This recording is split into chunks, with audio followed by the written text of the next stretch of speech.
Assalamualaikum warahmatullahi wabarakatuh. Bertemu lagi dengan saya, Bunda Farah. Oke, Bunda-bunda, untuk kali ini saya akan membagikan tips-tips bagaimana cara mengatasi anak yang katanya nakal. Padahal anak itu tidak ada yang nakal. Namanya anak-anak, apalagi masih balita, itu tidak ada yang nakal. Kenapa ada sebutan nakal? Karena itu adalah ketidaksabaran bunda-bunda dalam menangani atau membimbing anak-anak bunda. Jadi bunda-bunda kurang sabarnya ditambah sedikit lagi gitu.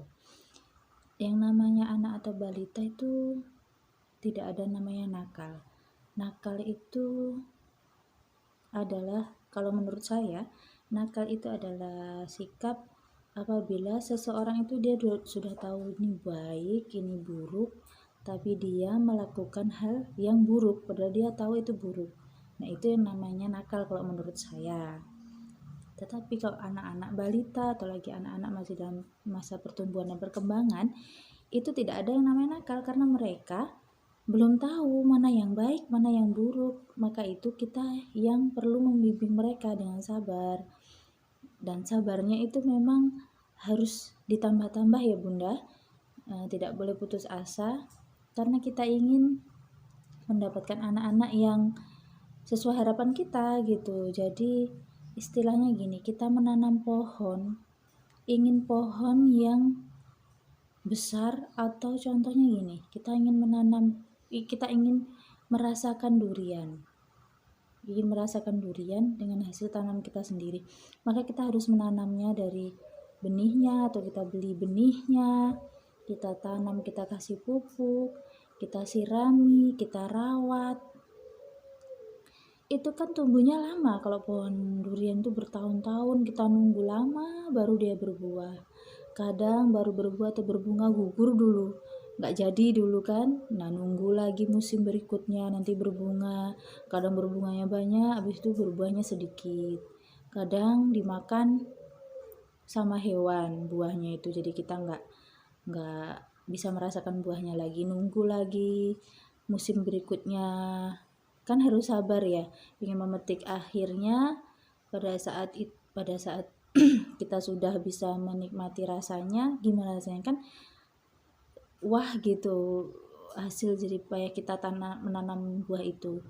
Seperti itulah anak. Jadi kalau kita ingin hasil yang sesuai keinginan kita, sesuai harapan kita ya harus sabar untuk menunggu, sabar untuk kita menanam, menyirami, seperti itu.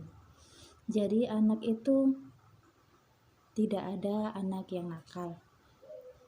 Kalau bunda-bunda mendapati anak atau anak bunda-bunda sendiri kadang dikasih taunya ngeyel, disuruhnya nggak mau, kadang ada yang bentak malahan, ya kan? Itu seharusnya bunda-bunda harus mengoreksi diri sendiri dulu. Pertama, pembentukan anak, karakter anak itu ada yang terutama adalah keluarga. Terutama sekali adalah ibu. Kenapa? Karena ibu pertama yang mengandung, yang melahirkan, yang tidur bareng selama dia masih bayi. Jadi yang terdekat adalah ibu gitu loh. Jadi harus koreksi diri. Ibu, bunda-bunda harus koreksi diri dulu. Kenapa ya anakku kok disuruh itu susah, dibilangin bantah gitu kan. Kadang orang sudah nakal ini, apalagi masih balita-balita itu, kadang main di rumah orang dia nginjak-injak sofa, habis itu berantakin makanan, udah dicubit sama bundanya karena bundanya malu karena diajak berkunjung ke rumah orang. Dia kadang masuk ke kamar, kadang ada kan anak-anak gitu tiba-tiba masuk ke kamarnya orang diajak main, kan kita sebagai bunda malu gitu kan, mau dicubit aja gitu, kalau nggak itu dimarah. Itu adalah penyelesaian masalah secara instan. Pada saat itu anak pasti akan takut gitu, takut terus diem karena itu tadi, takut dicubit sama bunda. Tetapi dia pasti akan mengulangi lagi hal yang sama walaupun dicubit lagi sama bunda gitu. Jadi seperti cubitan, pukulan, kata-kata kasar. Itu tidak menyelesaikan masalah jangka panjang, malah menyebabkan masalah nanti di kemudian harinya waktu dia dewasa.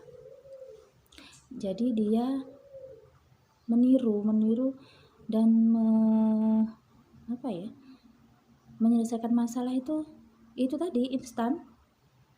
Pokoknya masalah ini selesai pada saat itu gitu. Dia nggak memikirkan akibatnya dia seperti ini, nggak dia pikirkan.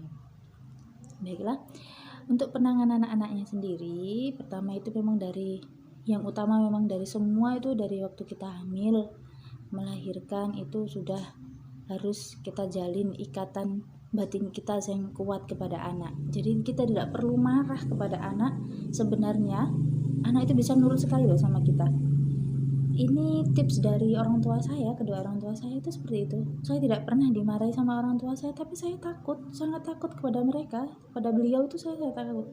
Kepada almarhum ayah saya itu, saya belum dibentak aja, cuma dilihatin gitu, dilihatin terus sama orang yang nggak senyum gitu, mukanya masam, itu aja saya sudah gemeteran, takut gitu loh.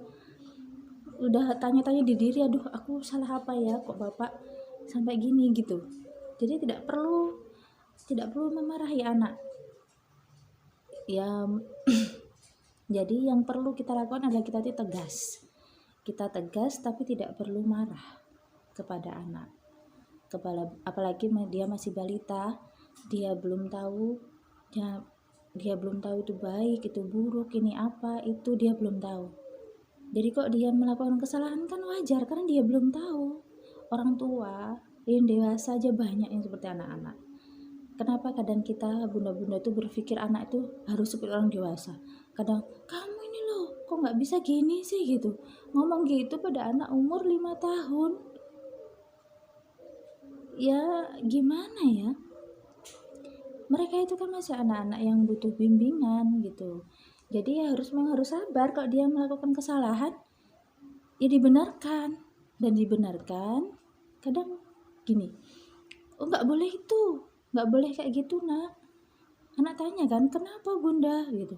Kadang bunda yang nggak sabar bilang, oh udah dibilang nggak boleh gitu. Kita nggak boleh gitu, kita jelaskan kenapa nggak boleh.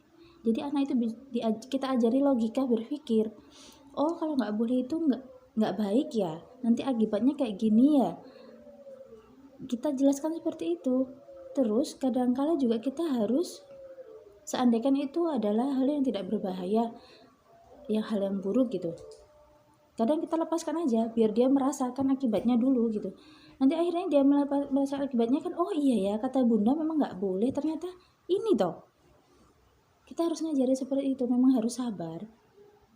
Nanti hasilnya insya Allah anak-anak itu tidak perlu bunda itu menyuruh atau marah, anak itu akan nurut sama kita. Kita cuma bilang, nah bunda tolong bantu ini ya gitu, dia langsung mau. Tidak perlu, nah ini waktunya apa, sholat, ini waktunya belajar, iya, insya Allah dia langsung nurut. Kita tidak perlu membentak-bentak, bersuara keras. Kita bersuara keras kan juga capek ya, di tenggorokan kering, stres kadang, aduh ini kok gitu.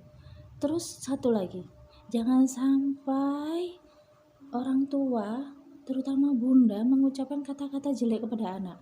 Meskipun anak itu, anggapan bunda anak itu bandel, nakal, padahal tidak ada anak nakal ya. Sampai menjengkelkan hati, sampai kadang kita menangis. Jangan sampai keluar kata, kamu bodoh, kamu bandel, kamu nakal, kamu ini. Jangan sampai ya bunda, itu adalah doa bunda. Apalagi doa bunda-bunda itu didengarkan sama Allah. Jadi takutnya nanti terkabul kata-kata bunda. Nah kadang-kadang anak kok bandel sekali, jangan-jangan itu doa bunda yang tidak disengaja karena di hati marah. Jadi kalau kita marah dengan anak, jengkel, jangan sampai keluar kata-kata seperti itu. Lebih baik diam, tinggalkan dia untuk sementara, untuk mendinginkan emosi kita gitu. Pokoknya saya pesan jangan sampai ya bunda, kasihan anak-anak kita. Lalu kita dalam menyikapi anak seperti itu, kebanyakan anak itu penyebabnya adalah kurang perhatian dari bunda-bundanya. Jadi dia menarik perhatian dengan kata lain nakalnya, biar bundanya itu merhatiin gitu loh. Insya Allah kalau anak diperhatikan, insya Allah tidak mencari perhatian lagi kepada bundanya, dia ngerti gitu. Seperti itu penjelasan dari saya. Kalau ada pertanyaan silahkan di komen, saya tunggu ya. Terima kasih. Tunggu video berikutnya lagi. Waalaikumsalam warahmatullahi wabarakatuh.